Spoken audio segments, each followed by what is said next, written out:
The rain had been falling for 3 days straight, turning Boston streets into rivers of gray slush that soaked through my only pair of decent boots. I stood outside the brownstone on Beacon Hill, clutching my phone with its cracked screen, double-checking the address. This was it. My last chance before the eviction notice became reality. The building rose before me like something out of a dream I couldn't afford to have. Red brick, pristine white trim, windows that actually looked like they closed properly.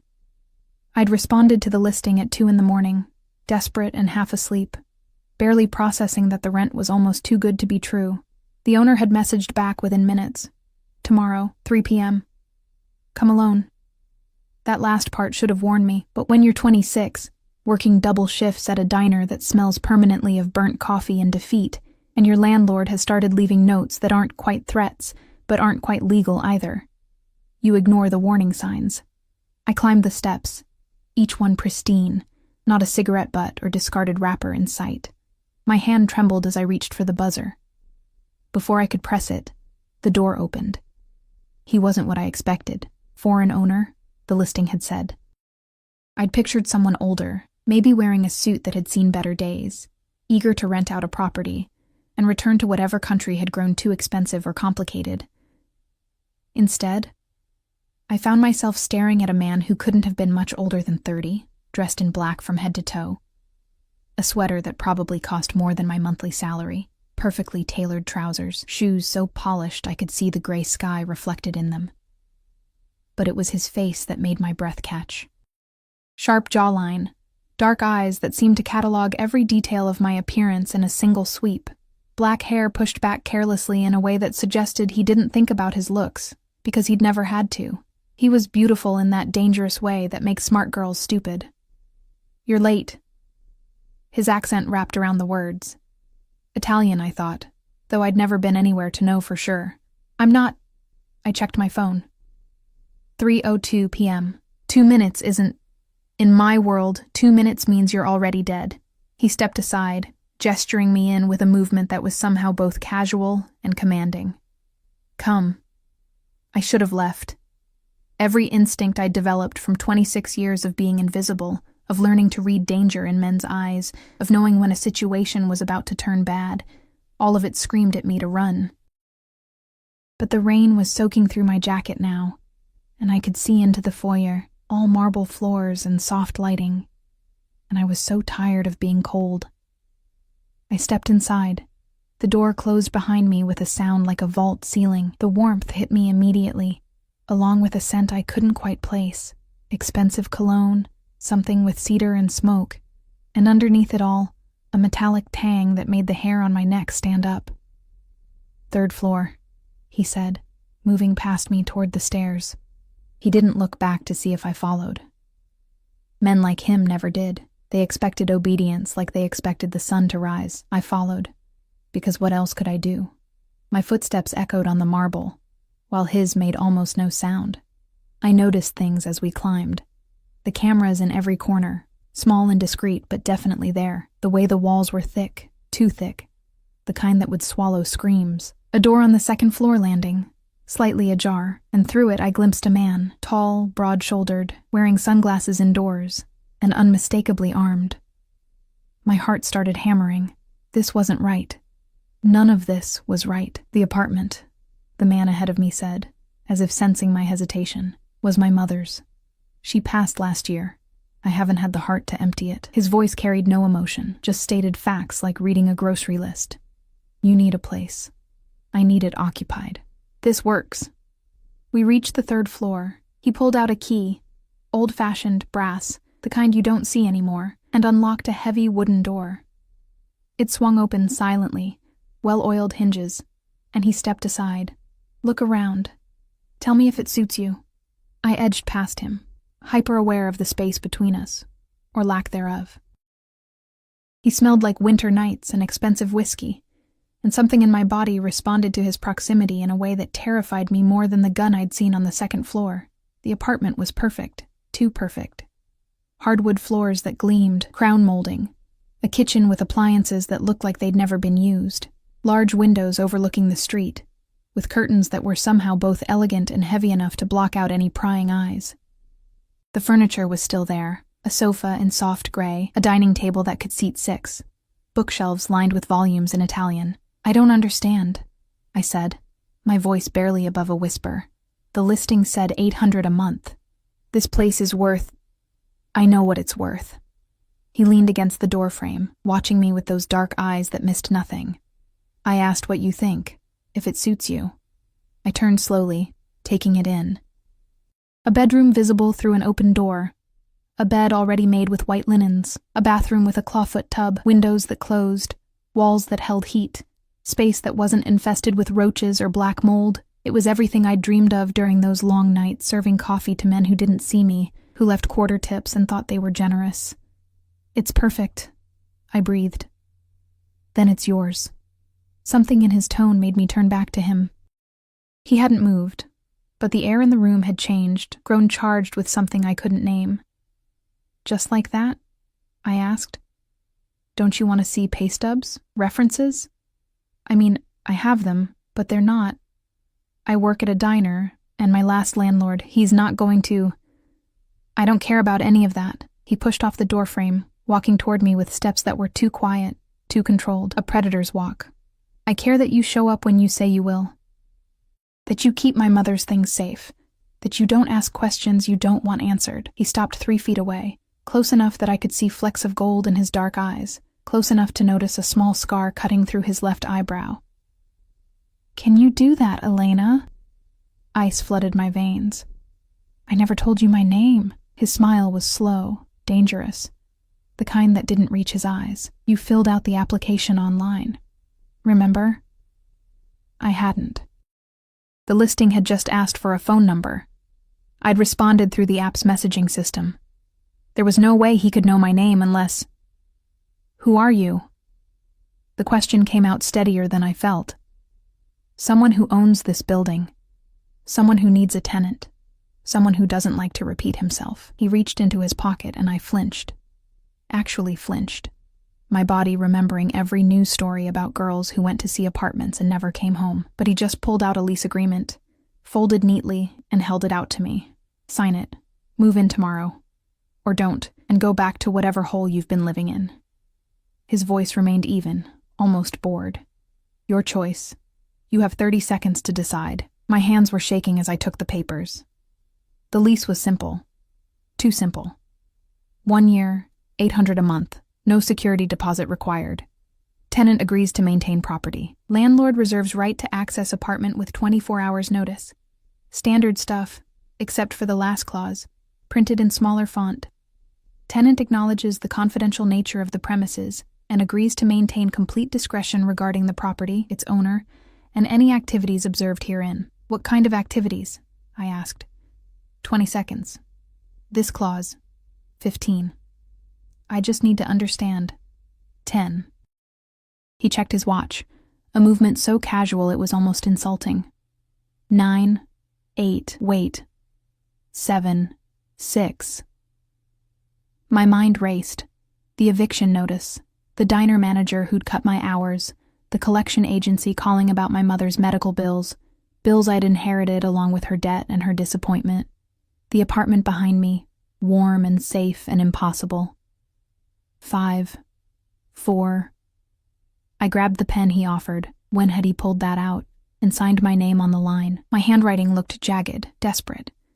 He took the lease back, glanced at my signature, and nodded once. "Welcome home, Elena. When can I move in?" "Tonight, if you want. I'll have someone bring up boxes."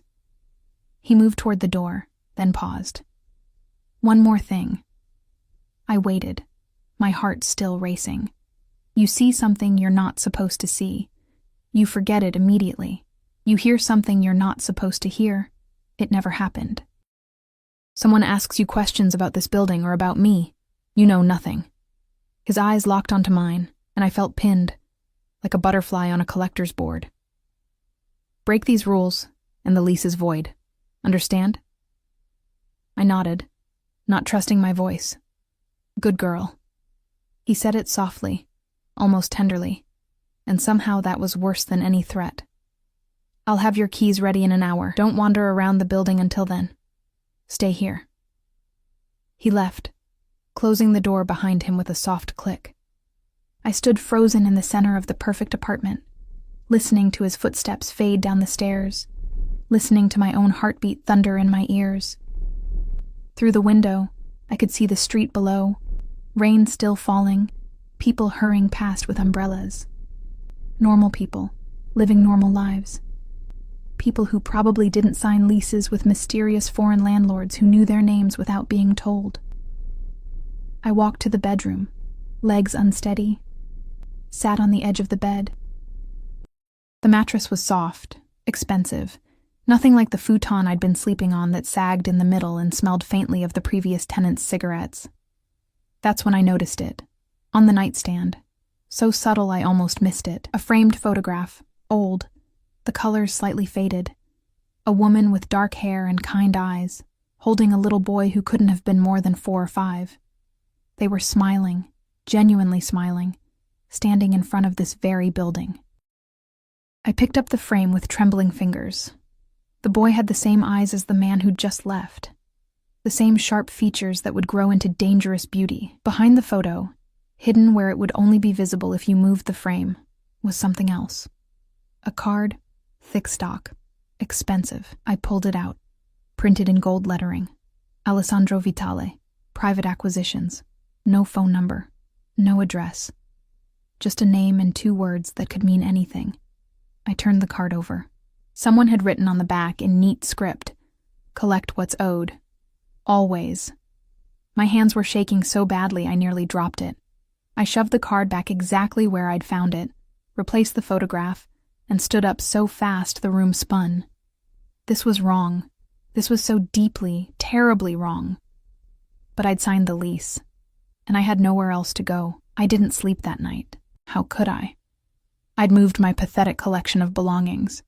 2 duffel bags, a box of books with water-damaged covers, a lamp I'd rescued from a curb, into an apartment that belonged to a man whose business card promised violence in elegant script. The keys had appeared exactly 1 hour after he'd left, slipped under the door in a manila envelope with no note, no explanation, just 3 brass keys and a small remote for what I assumed was the building's entrance. By midnight, I'd unpacked everything. By 2 a.m., I'd cleaned the already spotless kitchen. By 4, I was sitting on the gray sofa, wrapped in my threadbare blanket, staring at the door and wondering what I'd walked into. The sun rose slowly over Boston, painting the brownstones across the street in shades of gold and amber. I watched it through those expensive curtains, exhausted but too wired to sleep. My shift at the diner started at 7. I needed to shower, change, pretend yesterday hadn't happened.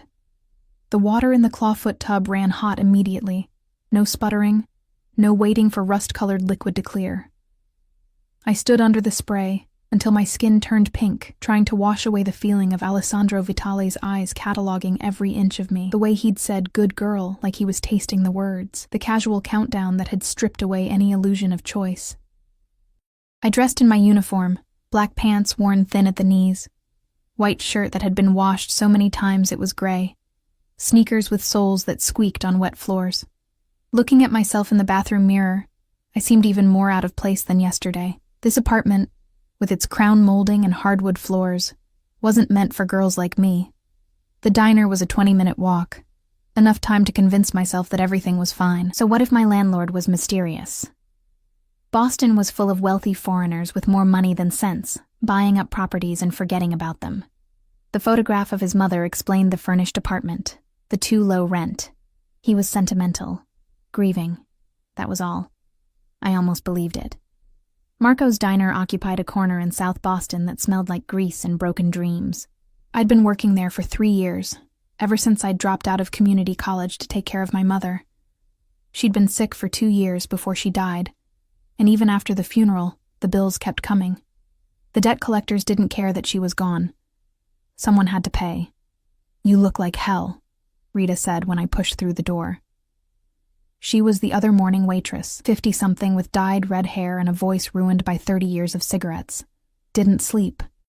I tied my apron, grabbed my order pad from behind the counter. "New place?" She'd been the only person I'd told about the eviction notice, mainly because she'd caught me crying in the walk-in freezer on my break. "Yeah, Moved in last night. That's good, honey. Real good. She squeezed my shoulder, and the simple kindness of it nearly broke me. Table 4 needs coffee. Guy's been sitting there for 20 minutes, hasn't ordered yet. I grabbed the coffee pot and turned toward table 4, my customer service smile already in place. The smile died when I saw who was sitting there. Not Alessandro, but close enough to make my blood run cold. The man was younger, maybe 25, with the same sharp features, the same careful way of holding himself. He wore a suit that cost more than I made in 6 months, and he was watching me with eyes that held no warmth whatsoever. Coffee? My voice came out steadier than I felt. Elena Torres. He said my full name like he was checking items off a list. 26 years old. Works at Marco's Diner, morning shift. Mother deceased, father unknown. No siblings. No boyfriend. He paused, letting each fact land like a small knife. Currently residing at 247 Beacon Hill, apartment 3B. The coffee pot nearly slipped from my hands. I set it down on the table with a clatter that made the elderly couple at table 6 look over. Who are you? My name is Luca. I work for Alessandro. He gestured to the empty seat across from him. Sit. I'm working. No, you're not. I bought this establishment 30 minutes ago. Your manager is in the back, counting the money I gave him to close early. Everyone else has been sent home. His smile was all teeth, no humor. Sit. Down. I looked around the diner. He was right. The other tables were empty. Rita was gone. And through the window to the kitchen, I could see Marco holding an envelope thick with cash, staring at it like he couldn't quite believe what was happening. My legs felt like water as I sank into the seat across from Luca. Good, he said, as if I'd passed some small test. Alessandro wants to make sure you understand the situation. What situation? My hands were shaking, so I clasped them in my lap where he couldn't see. You live in his building now, under his protection. That means certain adjustments to your life. He pulled out a phone, expensive, encrypted probably, and slid it across the table. Your new phone. Your old number has been transferred. There's one contact programmed in. You need anything, you call. Someone bothers you, you call. You see something unusual, you call. I stared at the phone like it was a snake. I don't want... It's not a request. Luca's voice remained pleasant, conversational, which somehow made it worse. Alessandro takes care of what's his. Right now, whether you like it or not, you're his. His tenant, his responsibility, his concern. I'm not his anything. I just rent an apartment. No. Luca leaned forward, and I caught a glimpse of a shoulder holster under his jacket. You live in a building he owns, in an apartment his mother died in, because he decided you were worthy of it. Do you understand how rare that is? How many people would kill for that kind of attention? The words hung in the air between us, heavy with implications I didn't want to examine. There are rules, Luca continued. You don't bring anyone to the apartment without permission. You don't discuss Alessandro or the building with anyone. You maintain your normal routine, but you're aware. Always aware. He pushed the phone closer. Take it. I picked it up with numb fingers. The screen lit up at my touch, already unlocked. There was indeed one contact, AV. He's watching you, Luca said softly. Even when you can't see him, he's watching, making sure you're safe, making sure you're alone. That's not protection, I whispered. That's love. The word came from behind me, accented and dark. Alessandro's voice. I spun in my seat. He stood just inside the diner's entrance, and I hadn't heard the door open, hadn't heard him approach. He wore different clothes today, charcoal suit, black shirt with no tie, and he looked like sin personified. Like every warning your mother gives you about dangerous men. Luca, leave us. The younger man stood immediately, buttoning his jacket with practiced efficiency. He leaned down to whisper in my ear as he passed. Don't make him repeat himself, ever. Then he was gone, and it was just Alessandro and me in the empty diner, with morning light streaming through grease-stained windows and the smell of burnt coffee thick in the air. Alessandro slid into the seat Luca had vacated, up close, in better light. I could see details I'd missed yesterday. A small scar on his neck, partially hidden by his collar, dark circles under his eyes suggesting he hadn't slept either, hands that were elegant but marked, old scars across the knuckles, The hands of someone who'd done violence personally, not just ordered it from a distance. "You're afraid of me," he observed. It wasn't a question, so I didn't answer. "Good. Fear keeps you careful. Careful keeps you alive." He reached across the table, and I forced myself not to flinch as he picked up the coffee pot I'd abandoned. He poured himself a cup with movements that were too graceful, too controlled. "But I don't want you terrified. That's not useful to either of us." "What do you want?" The question came out braver than I felt. His eyes met mine over the rim of the coffee cup. "Honestly, I'm still figuring that out." "That's not an answer." "No," he agreed. "It's not." He set down the cup. "Tell me about your mother." The sudden shift made my head spin. "What?" "Your mother. How did she die? Cancer." The word still hurt, even 2 years later. "Breast cancer. Stage 4 by the time they caught it. She lasted 18 months, and you took care of her. Someone had to. Your father? Gone before I was born. My mother never talked about him." I wrapped my arms around myself, suddenly cold despite the diner's warmth. "Why does any of this matter?" Alessandro studied me in silence for a long moment. "My mother died in that apartment, in the bed you slept in last night. Cancer also. The air left my lungs in a rush." "You should have told me." "Why? Would it have changed your decision?" I thought about the eviction notice, the debt, the desperation. "No," I admitted quietly. "Then why does it matter?" He stood abruptly, pulling out his wallet. He dropped several $100 bills on the table, far more than a cup of coffee cost. "Take the day off. Go home. Rest. Someone will bring groceries this afternoon. You didn't have any food." "How do you—" I stopped. Of course he knew. He probably knew everything, what I ate, how much I slept, every sad detail of my broke, pathetic existence. "Elena."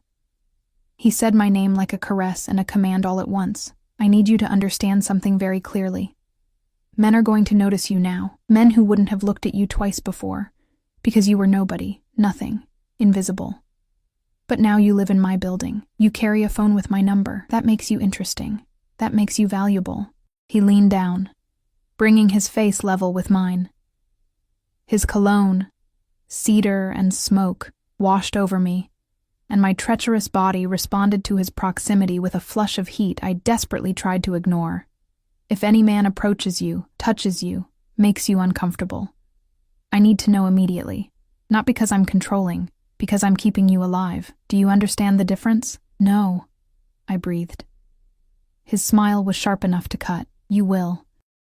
He straightened, adjusting his cuffs with casual precision. "Go home. Lock the door. Don't open it for anyone except the grocery delivery. His name is Marcus. He'll knock 3 times. I'll see you soon." "When?" The question surprised us both. Alessandro paused halfway to the door, turning back with something almost like curiosity in his dark eyes. "Missing me already, Kara?" Heat flooded my cheeks. "No, I need to know when you're coming by. The lease says 24 hours notice for—" "The lease says what I tell it to say." He pulled on leather gloves, each finger smoothed with practiced care. "But if it makes you feel better, I'll knock. 3 times like Marcus. So you know it's safe. And if it's not you, then don't open the door." He reached for the handle, then stopped. "One more thing, Elena. The photograph on the nightstand, I noticed you moved it last night. Put it back exactly as it was." My blood turned to ice. "How did you—" "Cameras, the whole building. I told you, I'm always watching." His expression softened slightly. "Not to control you, to protect you. Learn the difference." Then he was gone, leaving me alone in an empty diner with a pile of cash on the table and a new phone burning a hole in my pocket. 3 weeks passed in a strange dream, where nothing felt real, and everything felt too real all at once. I kept working at the diner, though Marco had received enough money from Alessandro's purchase that he'd stopped scheduling me for the worst shifts. Rita asked questions I couldn't answer, her eyes worried, maternal. I told her everything was fine, that my new place was great, that the landlord was hardly ever around. All lies. Alessandro was everywhere, even when he wasn't there. The groceries appeared like clockwork. Marcus with his 3-knock signal, always polite, always leaving before I could ask questions. The phone stayed silent mostly, but sometimes late at night it would buzz with a single message. Lock your windows. Storm coming. Or, don't take the red line home tomorrow. Construction accident. The construction accident made the news 2 days later. Scaffolding collapse. 3 people injured. I stared at my phone screen, at the message sent 48 hours before it happened, and felt my understanding of reality shift sideways. He knew things. Controlled things. And somehow, impossibly, I was under that umbrella of control now. I saw him exactly 4 times in those 3 weeks. Once from my window, getting into a black SUV with tinted windows, Luca at his side. Once at the diner, sitting in the corner booth, not eating, just watching me work with those dark eyes that never seemed to blink. Once in the building's hallway when I was coming home late, and he was leaving apartment 2B, the one with the armed man. Our eyes met for half a second before he nodded once and disappeared down the stairs. The 4th time changed everything. It was a Tuesday night, October bleeding into November, the kind of cold that gets into your bones and stays there. I'd worked a double because Rita's daughter was sick, and I needed the money anyway. My feet ached, my back screamed, and all I wanted was that claw foot tub and 8 hours of unconsciousness. I climbed the stairs to the 3rd floor, keys in hand, already mentally cataloging which leftovers Marcus had brought that I could eat cold because cooking required energy I didn't have. That's when I heard it. Voices from the 2nd floor, angry, speaking rapid Italian. I should have kept walking. Should have remembered Alessandro's warnings about seeing things, hearing things, forgetting immediately. But one voice rose above the others. Familiar, not a negotiation, Franco. You stole from me. From my family. There's only one payment for that, Alessandro. His accent thicker when he was angry, the words sharp as broken glass. Please, I can explain. Another voice. Desperate. Pleading. A sound. Wet and thick. A body hitting the floor. Silence. I stood frozen on the landing between floors, my heart hammering so hard I thought it might burst from my chest. The keys in my hand clinked together softly, and that tiny sound, barely audible, was somehow loud as a gunshot in the sudden quiet. Luca. Alessandro's voice, calm now. Controlled. We have a witness. Footsteps. Coming toward the stairs. Coming toward me. I ran. My apartment door had never seemed so far away. My hands shook so badly I dropped the keys once, twice. Finally got them in the lock as footsteps pounded up the stairs behind me. I shoved through, slammed the door, threw the deadbolt. It wouldn't matter. I knew that. If Alessandro wanted in, a locked door wouldn't stop him. I backed away from the door, staring at it, waiting. My phone, the one he'd given me, sat on the kitchen counter, silent and accusatory. I should call someone. The police. Anyone. But I'd signed a lease. Agreed to discretion. Promised to forget things I wasn't supposed to see. And I'd seen a man die. 3 knocks on the door, perfectly spaced. His signal. Elena. His voice through the wood, surprisingly gentle. Open the door. No. It came out as a whisper. I'm not asking. A pause. You have 3 seconds. Don't make me break this door. It was my mother's favorite. My hands moved without conscious thought, fingers turning the deadbolt, pulling the door open. Better to face him than to have him break in. Better to maintain some illusion of choice. Alessandro stood in the hallway, and he looked exactly the same as always. Perfectly pressed suit, not a hair out of place, expensive cologne and quiet menace. Except his hands. His hands were cleaned, but I could see it in the cuticles, under the nails, traces of red he'd missed. Inside. He stepped forward, and I stumbled back, letting him in. He closed the door behind him with a soft click. Sit down before you fall down. You're hyperventilating. I was. The room spun, tilting sideways. My legs gave out, and suddenly I was on the sofa, head between my knees, trying to remember how to breathe. Something cool pressed against the back of my neck. His hand, surprisingly gentle. Slow breaths. In through your nose, out through your mouth. That's good. Keep going. You killed him, I gasped. Yes. The casual admission made it worse somehow. No denial, no excuse. Just yes, like I'd asked if he took sugar in his coffee. Franco Marchetti. Alessandro removed his hand, moving to sit in the chair across from me. He unbuttoned his jacket, getting comfortable. He worked for my organization for 6 years. 3 months ago, he started skimming, small amounts at first, then larger. When we confronted him, he ran. Cost us considerable time and resources to find him. So you murdered him. I executed him. He said it like there was a difference, according to the rules he agreed to when he joined my family, rules he broke. I looked up at him then, this beautiful monster in my apartment, and saw no regret in his eyes, no guilt. Just cold calculation and something else. Concern maybe, but not for Franco. You're going to kill me too. It wasn't a question. No. He leaned forward, elbows on his knees, eyes locked on mine. You're going to forget what you heard, what you think you heard, because you're smart, Elena. Smart enough to understand that some things are better left unknown. I can't just... Yes, you can. His voice hardened. You can, and you will. Because the alternative is, I can't protect you anymore. And believe me, Kara, you need my protection. The people who would come after you if they knew you witnessed Franco's execution, they make me look like a saint. I don't understand any of this. My voice broke. I just wanted an apartment, somewhere safe, somewhere warm, and I gave you that. He stood abruptly, moving to the window, looking out at the Boston night. This building is the safest place in the city. No one touches what's mine, no one. I'm not yours. He turned, and the look in his eyes made my breath catch. Aren't you? You live in my building. Eat food I provide. Carry my number in your pocket. You're protected by my name, whether you claim it or not. That's not the same as belonging to someone. No? He crossed the room in 3 strides, suddenly close enough that I had to tilt my head back to maintain eye contact. Then tell me, Elena, why haven't you run? You're clever enough to find another place, brave enough to start over. But you stay. Even knowing what I am, especially knowing what I am, I have nowhere else to go. Lie. He said it softly, almost tenderly. You stay because you feel safer with a monster you can see than the ones you can't.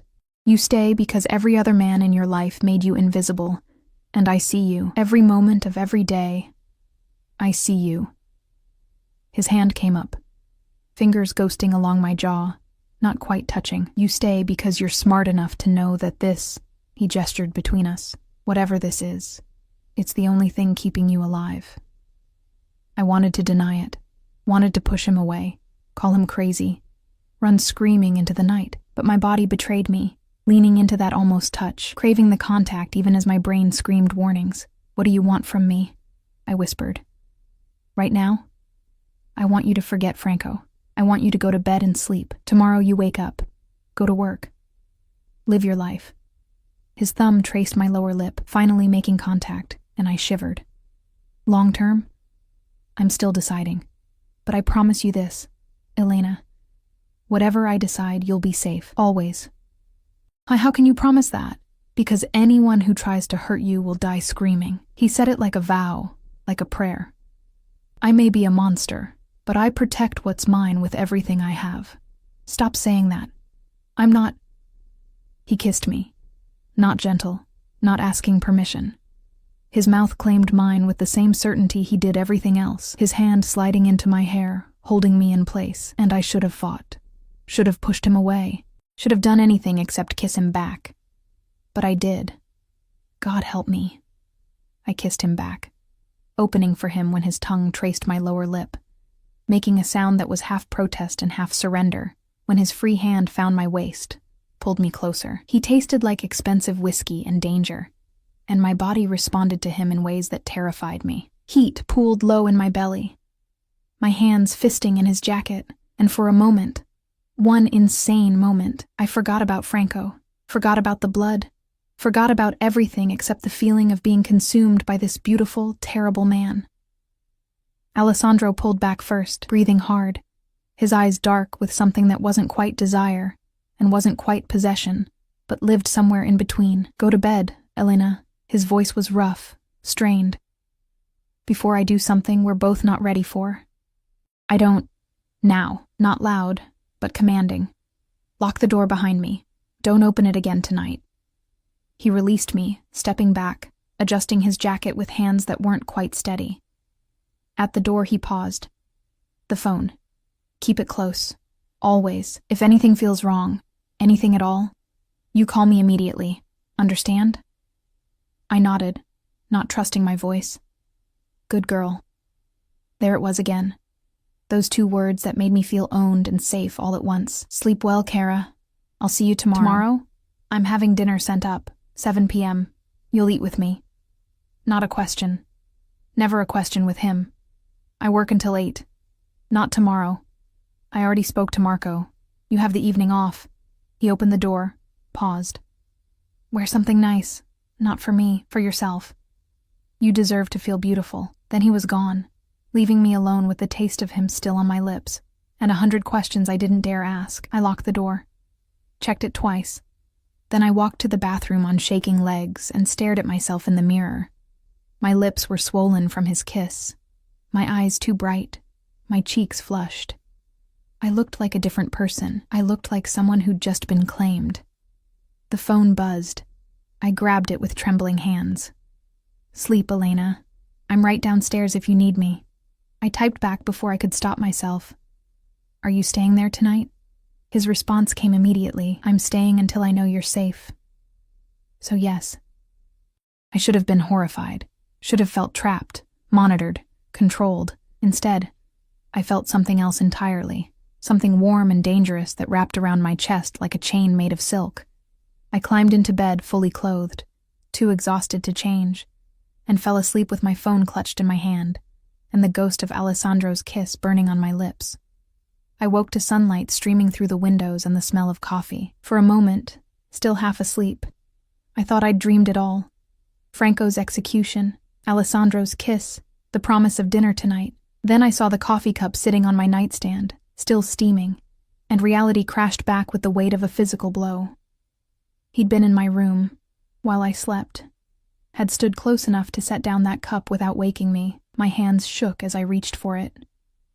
Expensive china, delicate handle, the kind of cup that probably cost more than my weekly paycheck. The coffee was perfect. Cream, no sugar. Exactly how I took it, because of course he knew. He knew everything. A note lay beside the saucer, heavy cardstock in masculine script. Dinner at 7. Don't be late. I should have been terrified. Should have packed my 2 duffel bags and run as far as my savings could take me. Instead, I sipped the coffee and thought about what I had in my closet that qualified as something nice. The answer was nothing. Everything I owned was worn, faded, purchased from thrift stores or clearance racks. The nicest thing I had was a black dress I'd bought for my mother's funeral, and I'd rather die than wear that. The phone buzzed. I grabbed it instinctively now, Pavlovian response to the sound. There's a box outside your door. It's for tonight. Don't argue. I set down the coffee cup and padded to the door, unlocking it carefully, peering out. Sure enough, a large white box sat on the welcome mat, tied with a black ribbon. No name, no card, just the box. I brought it inside, my heart hammering. I shouldn't open it. Accepting gifts from him felt like crossing a line I couldn't uncross. But my fingers were already pulling the ribbon, lifting the lid, tissue paper, expensive and crisp. I pushed it aside and stopped breathing. A dress. Deep emerald green silk that caught the light. Simple cut, but exquisitely made. I pulled it from the box with reverent hands. No tags, which meant custom, which meant he'd somehow known my measurements. Below it, wrapped separately. Black heels, delicate and understated. A small velvet box that I was afraid to open. I opened it anyway. Earrings. Emerald studs that matched the dress, set in what looked suspiciously like real gold. They were beautiful. Terrifying. The kind of gift that came with expectations I wasn't ready to examine. My phone buzzed again. The green matches your eyes. I noticed them the first day we met. I typed back with shaking fingers. This is too much. It's a dress, Elena, not a marriage proposal. Wear it. Make me regret every decision that led to me only having dinner with you instead of... The message cut off. 3 dots appeared, disappeared, appeared again. Finally. 7 p.m. Don't make me come get you. I spent the day in a strange fog, going through motions without really being present. Rita asked if I was feeling okay. Marco mentioned that I seemed distracted. I smiled and lied, and thought about emerald silk and the way Alessandro had kissed me like I was oxygen and he was drowning. At 6 p.m. I started getting ready. The shower, longer than usual, using the expensive soap Marcus had delivered last week. Hair dried carefully, falling in waves past my shoulders because I had no idea how to do anything fancier. Minimal makeup because I'd never learned more. Mascara, lip gloss, a touch of blush. The dress slid over my skin like water. Cool silk against overheated flesh. It fit perfectly. Of course it did. Hugging curves I'd forgotten I had. Falling to just above my knees. The heels added 3 inches and made my legs look longer, leaner. The earrings caught the light when I moved my head. I stared at myself in the bathroom mirror and didn't recognize the woman looking back. She was elegant, polished, beautiful in a way that Elena Torres from South Boston had never been allowed to be. 3 knocks at 6:58 p.m.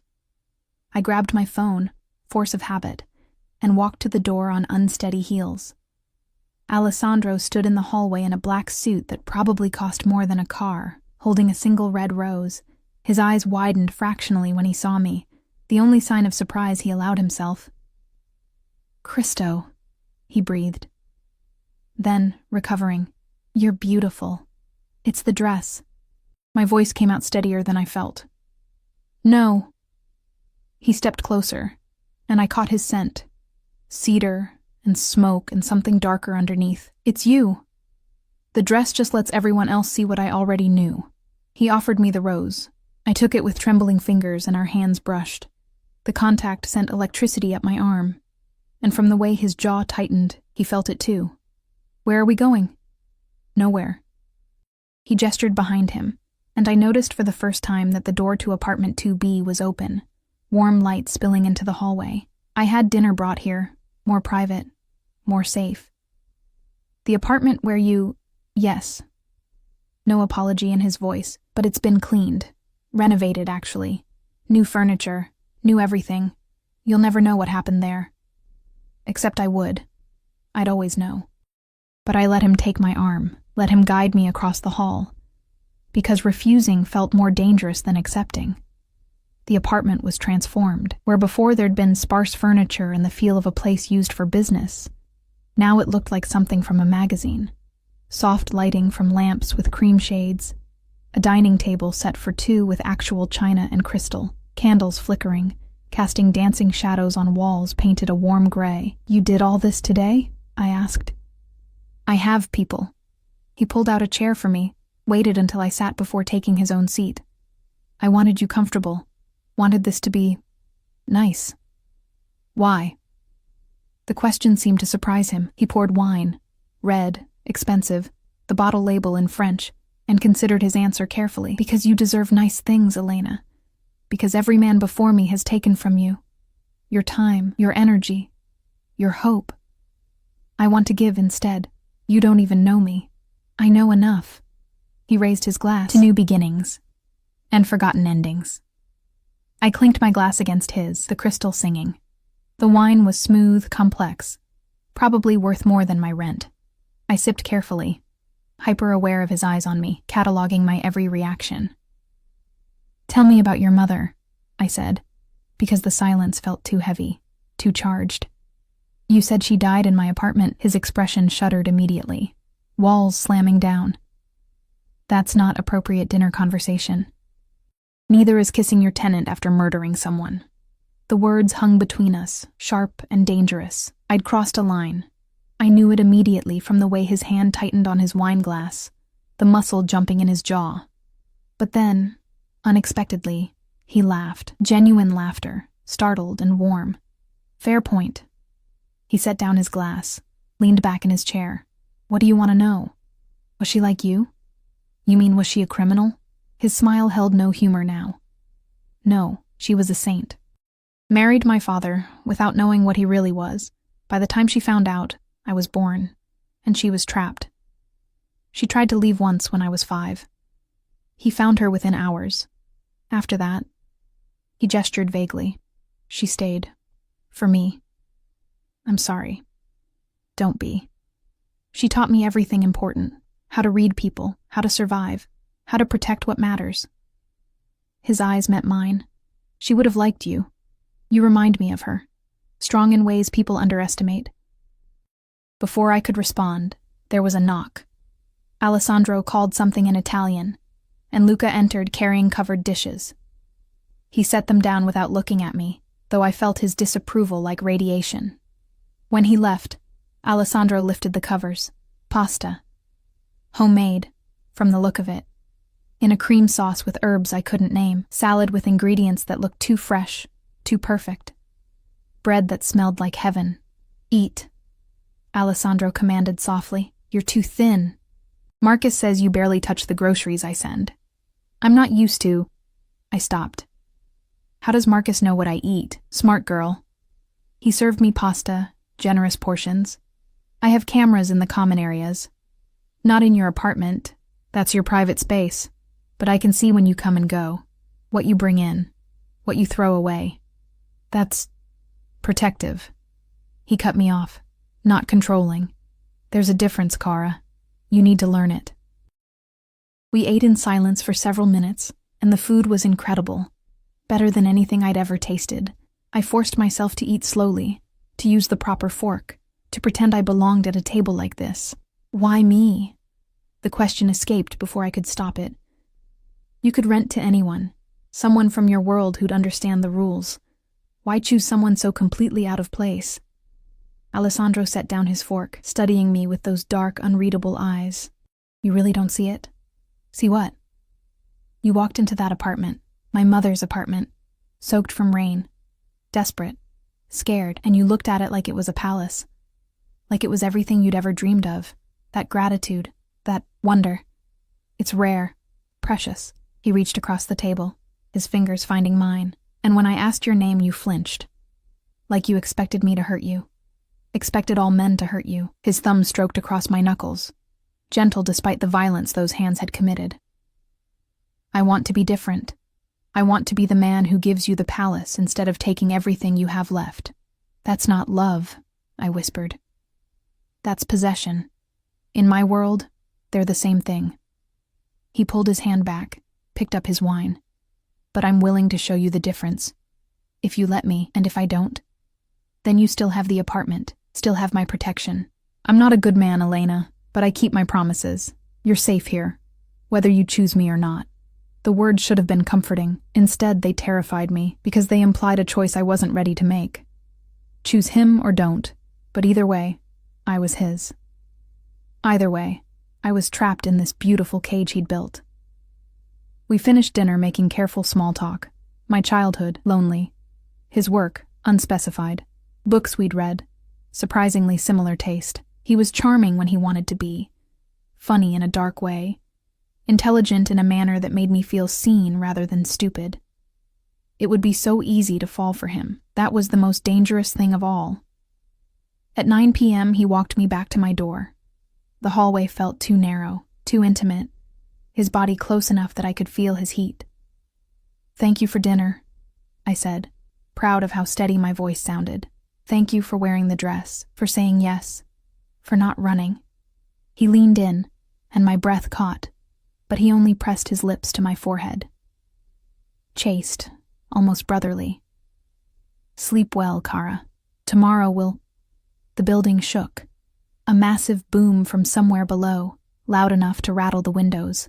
Alessandro moved before I could process what was happening, shoving me against the wall, his body covering mine, one hand protecting my head while the other went to his waistband, to a gun I hadn't known he was carrying. Footsteps pounding up the stairs. Luca appeared, gun drawn, blood on his shirt. Boss, we have a problem. The Antonellis, They found the building. They're here. Alessandro's expression went cold, deadly. He kept his body between me and Luca, kept me pinned and protected all at once. How many? At least 8, maybe more. They breached the first floor, took out Marco and Stefano. Casualties? Both alive. For now, another explosion. Closer this time. The lights flickered. Alessandro pulled me tighter against him, and I felt his heart hammering against my chest. The only sign of fear he'd allow himself. Elena. His voice in my ear, urgent. I need you to listen very carefully. Do exactly what I say. No questions. No hesitation. Your life depends on it. I nodded against his chest, too terrified to speak. Good girl. He released me, but only enough to grab my hand. We're going to the roof. There's a fire escape on the next building. Luca will take you down, get you somewhere safe. What about you? I'm staying. This is my building. My family. I don't run. He pushed me toward Luca. Go. Now, Alessandro. He kissed me. Hard and desperate and final, like he was memorizing the taste of me. When he pulled back, his eyes held something that looked almost like regret. If I don't make it, the building is yours. Paid in full. Everything in my office, documents, money, keys, it's all yours. Luca knows. He'll help you. You can't. I can. I am. He released my hand. Run. Elena, don't look back. Luca's hand closed around my wrist like a vice, dragging me toward the stairs that led up, not down. I stumbled in the heels, catching myself on the railing as gunfire erupted below, sharp cracks that echoed through the building like thunder. Move, Luca hissed. Those shoes, take them off, now. I kicked off the heels, leaving them abandoned on the stairs. The concrete was cold beneath my bare feet as we climbed, taking 2 steps at a time. Behind us, more gunfire. Alessandro's voice, commanding in Italian. A scream cut short. He's going to die down there, I gasped, my lungs burning. He's going to kill every last one of them, Luca corrected, but not if he's worried about you. Move faster. We burst through the roof access door into cold November night. Boston spread before us, lights twinkling like stars fallen to earth, beautiful and utterly indifferent to the violence happening beneath them. Luca pulled me across the roof, toward the edge where another building stood close enough to jump. Maybe 4 feet of empty air between us and safety. No, I said, stopping. No, I can't. You can and you will. He grabbed my shoulders, forcing me to look at him. Listen to me. Alessandro Vitale is the most dangerous man in Boston. He's survived 3 assassination attempts, 2 gang wars, and more betrayals than I can count. Those men down there, they're already dead. They just don't know it yet. But if you're here when the shooting stops, if there's even a chance you could be hurt, it'll break his focus. It'll get him killed. Do you understand? Tears streamed down my face, cold in the night air. I don't want him to die. Then jump. Luca moved to the roof's edge, testing the distance. I'll go first. When I say jump, you jump. Don't think, don't look down. Just trust me. He backed up 3 steps and ran, launching himself across the gap with practiced ease. He landed on the other building's roof in a crouch, immediately turning back to me. Your turn, Elena. Now. I looked back at the roof access door. I could go back down, find Alessandro. At least die with him instead of running like a coward. As if reading my thoughts, Luca shouted. If you go back down there, the first thing he'll do is get you out. It'll distract him for the 3 seconds it takes for someone to put a bullet in his head. Is that what you want? To be the reason he dies? The words hit like a physical blow. I backed up, the silk dress whispering against my thighs, and ran. For a moment I was airborne, suspended between buildings, between one life and another. Then Luca's hands caught me, steadying me as I landed hard on the opposite roof. Good girl, he said, and it sounded wrong coming from him. Those were Alessandro's words. Fire escape. Down. Go. We descended rapidly, my feet screaming with each metal step. 4 floors down. 3, 2. Behind us, the brownstone erupted with sound. More gunfire, breaking glass.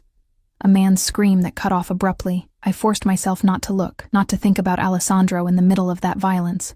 We hit the ground in an alley that smelled of garbage and rain. Luca pulled out his phone, typed rapidly. Within 30 seconds, a black car pulled up, and a man I'd never seen before jumped out. "Take her to the safe house in Cambridge," Luca ordered. "Stay with her until you hear from me or the boss. No one else. Understand?" The man nodded. Luca turned to me, his expression softer than I'd ever seen it. "He'll come for you. When this is over, he'll come. Just wait for him. Please." "What if he doesn't?" My voice broke. "What if—" "He will." Luca squeezed my shoulder once, almost gently. "I've known Alessandro since we were kids. I've never seen him look at anyone the way he looks at you. He'll move heaven and hell to get back to you. Just be there when he does." Then he was gone, running back toward the building, toward the gunfire, toward whatever hell was unfolding inside. The driver, silent, professional, opened the car door.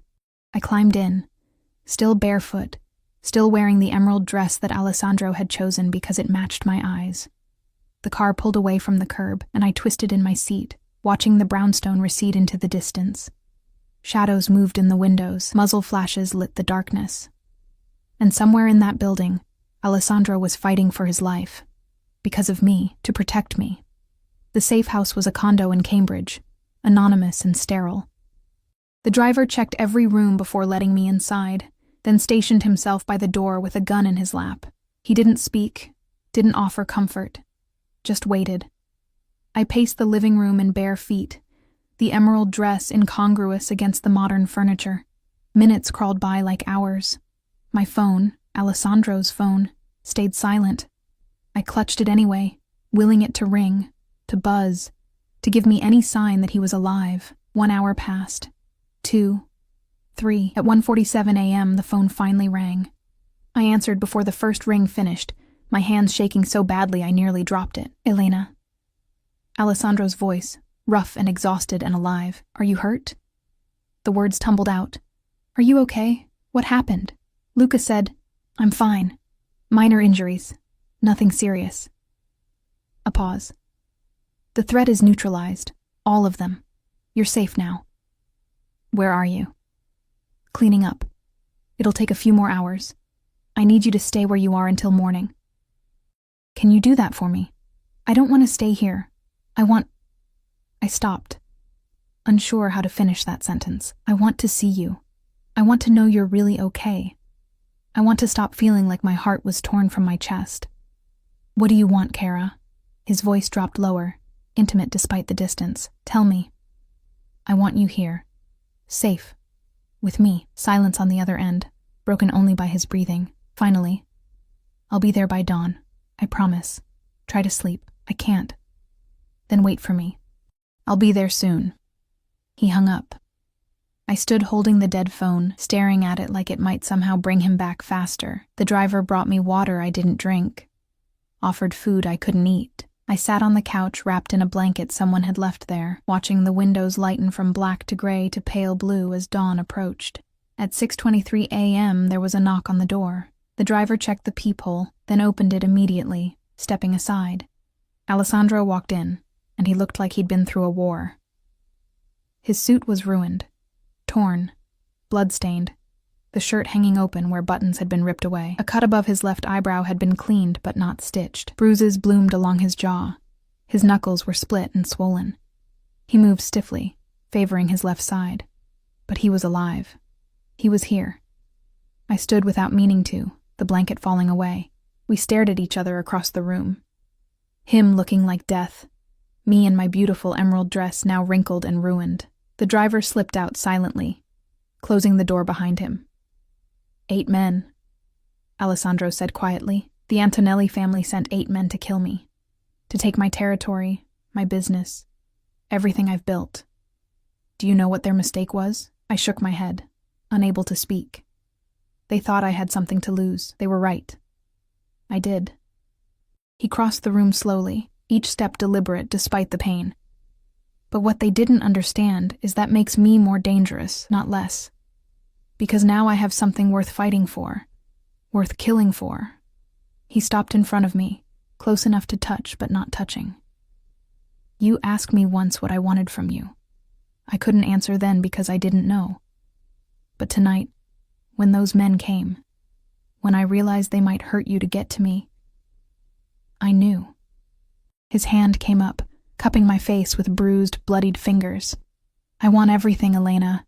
Your mornings and your nights, your laughter and your tears, your fear and your trust. I want you in my home, in my bed, in my life, completely, permanently. Alessandro, let me finish. His thumb stroked my cheek, impossibly gentle. I'm not a good man. I've done terrible things. I'll do more terrible things to keep you safe. I can't give you normal. Can't give you safe or uncomplicated or easy, but I can give you everything else. Protection, comfort, a life where you never have to be invisible again.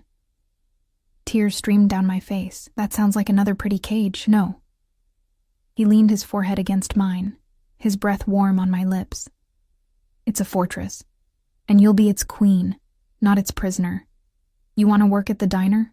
Work at the diner. Want to go to school? I'll pay for it. Want space? I'll give it to you. The only non-negotiable is your safety. That, I'll never compromise on. What if I say no? Then I'll be devastated, but you'll still have the apartment, still have my protection. I meant what I said, Kara. You're safe with me regardless of what you choose. But I'm hoping... He pulled back slightly, those dark eyes searching mine. I'm hoping you'll choose me anyway. I looked at him. This beautiful, dangerous man who'd killed for me, who'd given me a palace and called me his, who'd promised to be different, and had somehow kept that promise. Every rational part of my brain screamed to run, to take the apartment and the protection and keep my distance from the violence that followed him like a shadow. But my heart, that treacherous organ, wanted something else entirely. The men who came tonight, I said slowly. Are there more? More families who'll try to hurt you? To hurt me? Possibly. Probably. He didn't lie, didn't soften it. This life, it's dangerous. There are always enemies, always threats.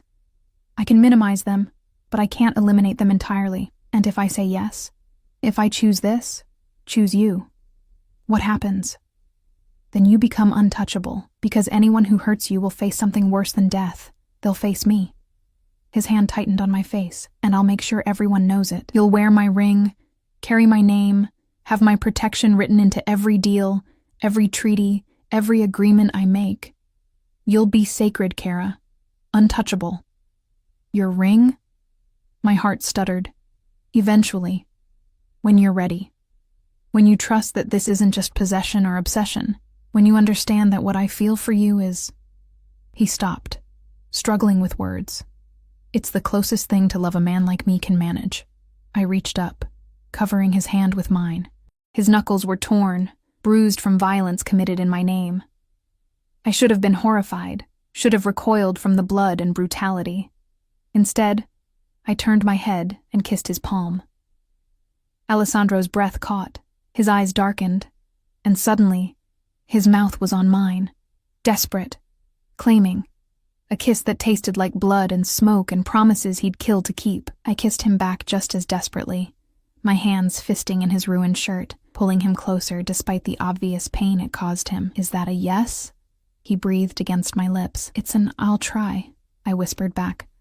I'll try to trust you, to believe you, to build something in the middle of all this darkness. That's enough. He kissed me again, softer this time. That's more than enough. We'll figure out the rest together. He pulled back, wincing. I noticed fresh blood seeping through his shirt along his ribs. You need a doctor. I need sleep. And you. In that order. He glanced at the bedroom door. Will you sleep next to me? Just sleep. I need to know you're there, that you're real, that I didn't lose you tonight. I took his hand, careful of the split knuckles, and led him to the bedroom. He stripped off the ruined suit with stiff movements, revealing more bruises, more cuts. A life written in violence across scarred skin. I helped him with the shirt when his ribs protested too much. We lay down together on top of the covers. Him in boxers, me still in the emerald dress because changing felt like too much effort. He pulled me against his chest, one arm wrapped around my waist, his face buried in my hair. "Thank you," he murmured, already half asleep. "For not running, for staying, for choosing to try. Thank you for coming back." I laced my fingers through his damaged ones. "For keeping your promise, always." His voice was fading, exhaustion finally claiming him. "I'll always come back to you, Kara. Always keep you safe. Always." He fell asleep mid-sentence, his breathing evening out, his grip on me loosening slightly but never releasing. I lay awake watching dawn paint the ceiling in shades of gold, listening to Alessandro's heartbeat, steady, strong, alive, and thought about the choice I'd made. It wasn't a fairy tale. There would be no happily ever after, just a series of dangerous todays that we'd navigate together. There would be more violence, more threats, more nights wondering if he'd come home. But there would also be this, his arms around me, his protection surrounding me, his love, or whatever approximation of it he could offer, given freely and fiercely. I'd gone to look at an apartment and found a monster, but he was my monster now, and somehow, impossibly, that felt like the safest thing in the world. 3 months later, I woke in our bedroom. Alessandro had insisted I move into his penthouse apartment, the one that took up the entire 4th floor of the brownstone, to find him already awake, watching me with those dark eyes that still made my heart race. "Morning, Kara." "Morning." I stretched, and the ring on my left hand caught the light. He'd given it to me 2 weeks ago, emerald to match the dress, set in platinum. Not quite a proposal, but a promise of one, when I was ready, when I truly understood that this was choice, not captivity.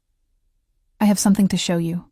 He pulled me from bed, impatient as a child on Christmas morning. "Come." He led me to his office, the room I rarely entered, full of paperwork and computer screens and evidence of the empire he ran. But today it looked different. The desk had been pushed aside, and in its place stood an easel holding a framed document. I stepped closer, reading. It was a deed. To the entire building at 247 Beacon Hill, made out in my name. "Alessandro, I can't." "You can. You will."